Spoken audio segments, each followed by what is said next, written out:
আল্লাহকে বলবেন যে আল্লাহ তুমি জানো পৃথিবীতে আমার মতো একা আর কেউ নেই। আল্লাহ তুমি জানো আমার জীবনে আমি যাদেরকে বিশ্বাস করেছি এরা আমার বিশ্বাস নিয়ে ফেলেছে। আর আল্লাহ তুমি জানো তুমি ছাড়া আমার কেউ নাই। আল্লাহ তুমি মেহেরবানি করে আমার এই একাকিত্বের কষ্ট সহ্য করার ক্ষমতা দাও। তুমি আমার ঈমান বাড়িয়ে দাও, তুমি আমার সবর বাড়িয়ে দাও এবং আমার সবরের লেভেলকে এত হাই করো পৃথিবীর কাউকে আমার দরকার নাই। তোমার দোয়া, তুমি যদি আমার দোয়া কবুল করো, তোমার দয়া আমার সঙ্গে থাকে, এটাই আমার জন্য এনাফ হয়ে যাবে। ঠিক কিনা বলেন? কখনো আফসোস করো না, সবাই সবকিছু পায় না। তুমি যা পেয়েছো তা তোমার তাকদীর, যা তুমি পাওনি তা তোমার কখনোই ছিল না। তাই আল্লাহর উপর ভরসা রাখো, বিচলিত হয়েও না। মনে রেখো তোমার রব, তিনি কাউকে ঠকান না। ওমা রাব্বুকা বিযাল্লামিল লিল আবিদ। যে আমার উপর জুলুম করছে ওই বিচার আল্লাহ করবে। কে কি বললো ওটা দেখার দরকার নাই। কারো ব্যাপারে কোনো ক্ষোভ, কোনো তিক্ত অভিজ্ঞতা, জ্বালা যন্ত্রণা অন্তরে রাখবেন? রাখলে লাভ না লস?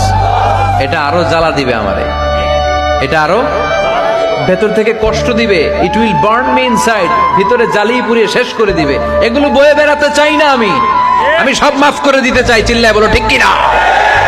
বাবা এবং মেয়ের ভালোবাসা হচ্ছে এক অসাধারণ ভালোবাসা। এই ভালোবাসা কোনো কম্পেয়ার করা যায় না, কোনো তুলনা করা যায় না। একজন মেয়ের বাবা যখন মারা যায়, বাবা মারা যাওয়ার পরে মেয়েটা সেই বাবার ভালোবাসা ভাইয়ের মাঝে খোঁজে, স্বামীর মাঝে খোঁজে, একটা সময় গিয়ে সন্তানের মাঝেও খোঁজে। দিন শেষে নারীটি বুঝতে পারে যে বাবার মতো নিঃস্বার্থ ভালোবাসা পৃথিবীতে কোনো পুরুষ কখনো বাঁচতে পারবে না। ঠিক কিনা? বাবার ভালোবাসা নিঃস্বার্থ ভালোবাসা। বর্তমান যুগে সব থেকে বেশি কষ্ট কারা পায় জানেন? সব থেকে বেশি আঘাত কারা পায়? যারা মানুষকে খুব সহজেই আপন করে নেয়।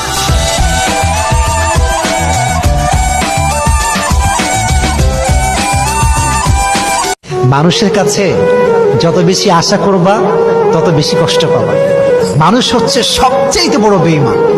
যার কাছে যত বেশি আশা রাখবা সে তোমাকে তত বেশি ভাগবে। এজন্য কারো কাছে চাওয়ার কোনো দরকার নাই। প্রত্যেকটা সময় মোনাজাত করে হাত তুলে দোয়া করবা একজনের কাছে, তিনি কে?